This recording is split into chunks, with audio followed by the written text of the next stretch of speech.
I'm very excited to have received my first Hobonichi Techo, and this is the 2025 HON.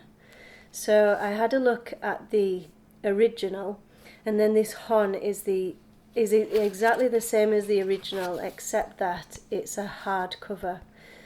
So the difference between the original and the HON is only that you don't need to buy a separate cover.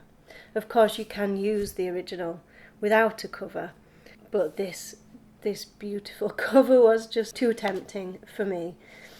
So I've chosen this design, which is a very, very dark navy blue with the slash design. This is debossed in gold here on the front, as is the year and the HON symbol on the spine there. And then you can probably just about see that it says Hobonichi on the back as well. So having watched pretty much every single video I could find on the Hobonichi and people setting them up and the different ways they were using them and the different types of books that you can buy, I debated for a long time between the original and the HON.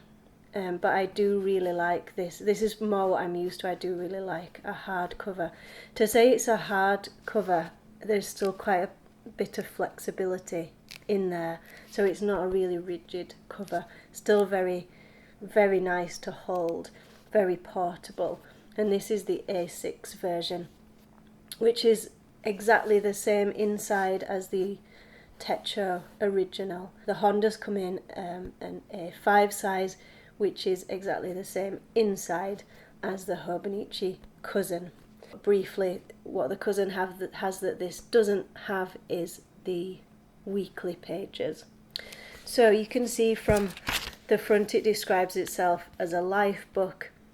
It's a page per day. It lays flat as you open it, and it uses this Tomoe River paper, which I'm sure by now everyone has heard of. It seems to be the paper standard at the moment for planners. So if we have a look through, I'll show you what's included in it, and I'll just mention a couple of ways in which I intend to use my first Hobonichi. So we start with a little year at a glance for 2025. It's also got the previous year and the next year as well. We then get these quarterly pages, so we've got 4 months at a view, but this one actually starts in December of 2024. So this is just a vertical plan of the month at a view. So we've got December to March, we've then got April to July, August to November, and then we've got December 2025 until March 2026. We then move into the monthly pages. So you can see we've got a column down the left hand side. It's 3.7mm grid throughout this A6. So we've got the days of the week across the top. This is the English version. I do like that you still get the Japanese symbols. We've got Saturday shaded in grey and Sunday shaded in pinky red. And then a box for each day of the month. So you could use this either for key dates, for putting events or appointments in there, for holidays, or you could use it as a tracker. For me, this Hobonichi will be my journal for the year. I have a separate planner, so I don't want all of my work stuff in here. I do just want this to be a personal journal.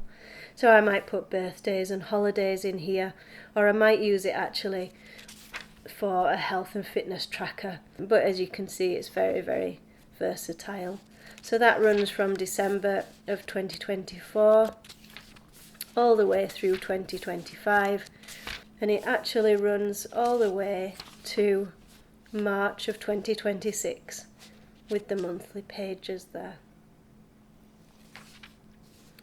We've then got a couple of pages of blank grid paper. It just says turning the page to a new year, so you could just use this for your goals or plans for the year.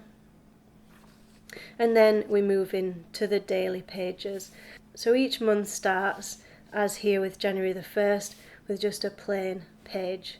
So that means at the beginning of every month you could either do a review of the previous month, plan ahead, set some goals, or just put a quote or do some drawing, sketching, stickers, whatever, do a little mood board.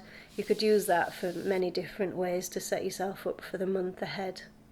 And then the daily pages all have this grid. We start with a little box at the top with the month, the date and the day. It has a 24-hour schedule down the left hand side, so it starts from 6 a.m. and runs through to 3 a.m. back to 6 a.m. So it's a 24-hour clock down the left hand side, and then you can probably just about see there's a slightly harder line here, which is to separate, if you want to use it that way, to separate your daily schedule from your daily notes. But of course, if you can use it in many different ways. I don't think I'll be using the schedule section most days. I will just be writing across the whole width of the page. It's also got 5 check boxes at the top here, which you could use to set your priorities for the day as a habit tracker, or just whatever, making a note of other things that you want to list of that day. It's got a little quote at the bottom of each page, and then we've got a tiny monthly calendar there. The page itself, I think, is perfectly structured in that you can use it exactly as it's laid out, but the lines are faint enough and unobtrusive enough so that you can just write in it or sketch on it or whatever. And then of course, if you wanted to, you could cover sections up with washi tape or stickers or whatever. So I think really it's as good as you can get to suit kind of everybody's needs. It's versatile, you can make it whatever you want. And that is the bulk of the planner. You have a page a day. The other thing to mention is that each month has a different colour tab down the side. So we've got this kind of dark orange for January, and then as we move into February we have again a blank page here for the start of the month, and then we move on to this kind of brown taupe colour. So if you look at the side, it helps you to identify the months of the year, each one with a different colour. That is the main element of this Techo original, is the daily pages here, which run all the way until December 31st. After December 31st we have 17 pages of grid paper, which you can just use for notes, whatever you want. We then have a timetable, which you could use for any number of things, school, college, work. Have some graph paper for tracking something throughout the year, such as weight or income. And then I love these pages. So this is a favourites page where you can rank movies, books, music, restaurants, write a few notes and keep track of places you've been and things you've done throughout the year. You've got 2 pages of favourites there. We have, again, something I really love, a list of 100 anything. It suggests things to accomplish this year, books you've read, movies you've seen, snacks you've tried, shops you want to visit. They include some symbols and icons that you might want to copy or be inspired by to add to your pages. There's some notes on keeping a diary. Interesting page, oodles of noodles, some recipes here.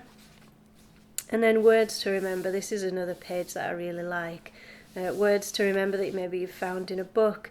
I quite like to collect quotes throughout the year, so quotes that have really kind of impacted me or moved me in some way. I like to make a note of those, so I'm going to try and remember to put these down on this page here. We've also got a 365 days check-off sheet in the back, and then a looking back at the year 2025, so a mini annual review there at the end. A couple of other bits of notes, a list of gifts that you've given or been given at the back. Got addresses, got personal notes. Actually, that's interesting because your contact page is at the back rather than at the front.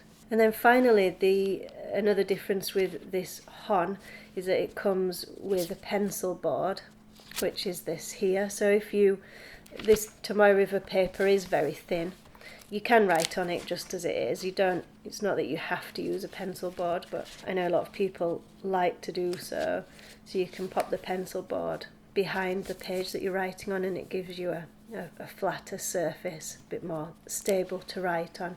So that can just tuck in wherever you are. And it doubles up as not quite a pen loop, but a pen clip. So instead of a pen loop, which I have on most of my planners like this, that you can just slip your pen into, this has a pen clip. You can't get your pen into it. You can just clip it on like that. Now personally, I don't really like that. I prefer the pen loop. So I probably will just add a pen loop here. In review of having debated for a long time whether to go for a Hobonichi and then deciding on the HON, which is the hardcover, I mean, it is pretty perfect. Can't criticise anything with it. I think the only thing to say is that to get them in the UK is quite expensive. I don't think the original price of them is too high for what they are. So if you were to buy them directly on the Hobonichi website, these are around £29. But to get them to the UK, either through the Hobonichi website, so shipped directly from Japan, or through Amazon, where they add that same cost of shipping anyway, comes to £49. If you were to pick this up in a shop and it was £29, £30, I wouldn't think that that was overpriced for the quality and for what it is. But with shipping, pushing it up to £49, it's quite hard to justify it, to be honest. I have treated myself this year, but I'm not sure whether I could justify the cost of that for a journal every year. But nevertheless, it's here and I absolutely love it. So I'm really looking forward to starting to use this. I'll keep you posted with how I get on with using it, and let me know if you've tried any of the Hobonichi products and how you've got on with them.